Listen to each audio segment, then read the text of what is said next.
Well, hey there, friends. You might be wondering why I've got you in the laundry room. I'm going to show you what I do with dryer sheets. When I take my laundry out, you'll see I have these dryer sheets. I save them. I'll take the rest of the stuff out, but I'll save my dryer sheets because I'm going to show you what I'm fixing to do with it. But before I do that, I want to show you my socks, how I do my socks too. See the safety pin? I always safety pin my socks together, and I put them in my basket on my shelf just like that, so whenever I reach in there, I've always got a pair.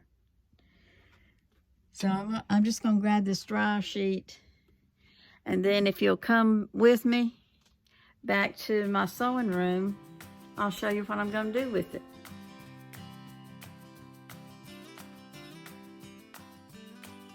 Okay, here I am in my craft room, my sewing room, and here's that dryer sheet. Okay, I'm going to lay it down there so you can see it. Well, here's the rest of my dryer sheets. I keep them in this container, and these are not all mine. I have friends all over saving dryer sheets for me. I'm going to show you what I'm going to do with it. I save two things. I save scraps of material when I'm cutting out my quilts. I make little shorts and little skirts for Operation Christmas Child, and whenever I have the scraps, I always save them, because if they're at least 6 inches wide and like 1 to 2 inches in width, I can use them to make a quilt. First, I put them on, I sew them on this dryer sheet, and I'll show you that in just a minute. So they're all lined up nice and neat when they're sewn. Then I'll take that and I'll sew it in long strips. I'm going to set this down so I can show you one of the quilts that I've started. I'm going to be finishing it up today. So here's my strips where I have sewn these dryer sheets full of scraps together and just sew them together. And then I am making a quilt. I call them comfort quilts.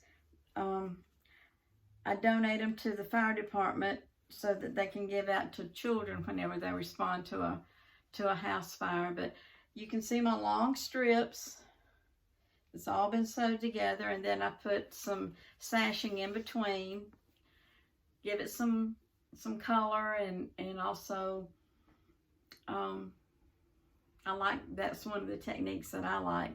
So this is, the length of it is from my finger to my nose is 36. So you can see this is going to be maybe 40, and I'm going to add another sashing to the bottom of it, so it's going to be about 42, 43. And the width of it, I'm not through with. You can see it doesn't even reach 36. So I will be adding this on this side, and then another sashing on this side, and I'm thinking that it's going to turn out to be about 42 by 36. That's what they usually are. Sometimes I make the sashing a little bit different width, and so that affects it. But like I say, I call this a comfort quilt, and I donate it to the fire department, and that's one of my ministries. But I'm going to take just a minute and show you how I sew my scraps onto that dryer sheet. And while I'm getting over here, I'm gonna put up my post office box address, because I'm gonna ask you, if you have any dryer sheets that you're just throwing away, would you save them for me and maybe donate to a worthy cause? Okay, here's my little dryer sheet, and here's my first strip. My first strip, I just lay down right on top of it, making sure that I've got a little bit hanging over. I want to make sure that it's as wide as my dryer sheet. And I'm going to sew it down.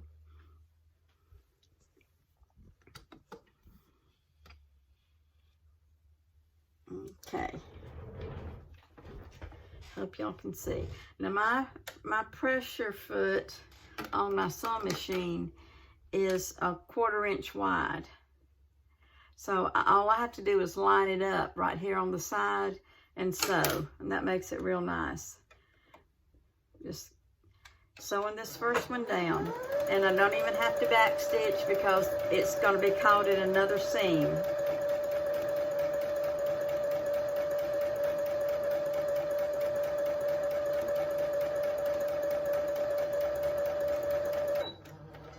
Okay, that's how we start. That's the first seam. The next piece is going to be face down because I want this next seam to be hidden. So it's going to be face down, and I'm going to line it up with the edge of that first strip that I just line it up with the edge of the first strip. Now I'm going to sew it face together, the right sides together, and I'm going to sew it using my 1/4 inch seam.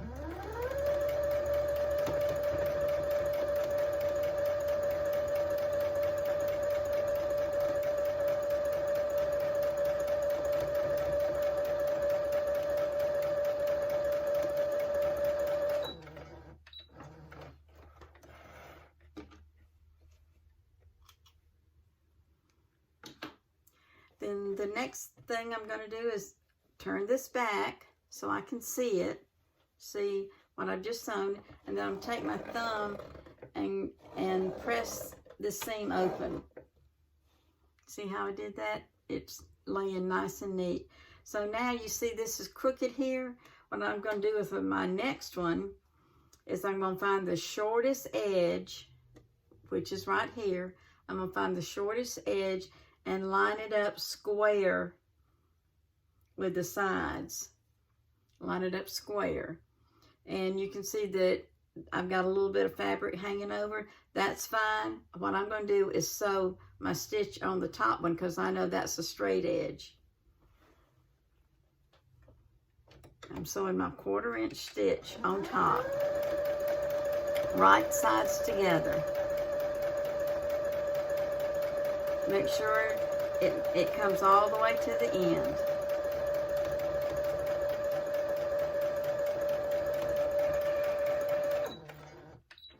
Now, it doesn't matter if my fabric hangs over the edge of the fabric sheet because I'm going to trim it up nice and neat. I'm going to trim it exactly the size of this dryer sheet. So if I had this completely full, I would take it over to my ironing board and of course give it a good press. I'm going to tell y'all a story while I'm moving back over to the quilt. When I was a little thing, I don't know, 8 years old, something like that, I loved to go to my grandma's house. I loved my grandma. She let me, once I got a little bit older, she let me sew on her sewing machine. Now, Mama had a treadle sewing machine, and I made my wedding dress on a treadle sewing machine. But Grandma had an electric one, and I'm going to tell y'all about the first time I used Grandma's electric sewing machine. A treadle, if you don't know, I've got one in the other room I can show you sometime, has a flat iron grid on it, and it works on a fulcrum, and it pumps like that. You put your feet on it and you pump it like that, and it turns a belt that turns the needle. That's the kind my mama had. That's the kind I was used to. Well, by the time my grandmother decided it was okay, I was old enough and I had made enough Barbie doll clothes and little aprons and things that my mama had showed me how to make. This one summer, Grandma let me use her flour sacks that, this is back in the 50s, when you bought flour, it came in printed material sacks made out of material. And if you bought 2 5-pound bags, that you would get a half a yard in each, so that'd be a yard. And that was enough to make me either a little skirt or a little top. So this day I was trying to make me a top. Grandma had given me the 2 pieces of material, and so I had cut it out from a pattern I brought with me. I was so excited to be able to use this electric sewing machine. The way her sewing machine was set up was it had a knee activated electric starter. I had been used to the treadle that you would pump. Well, the way hers worked, you just press it, and because of electricity, it just kept sewing until you released it.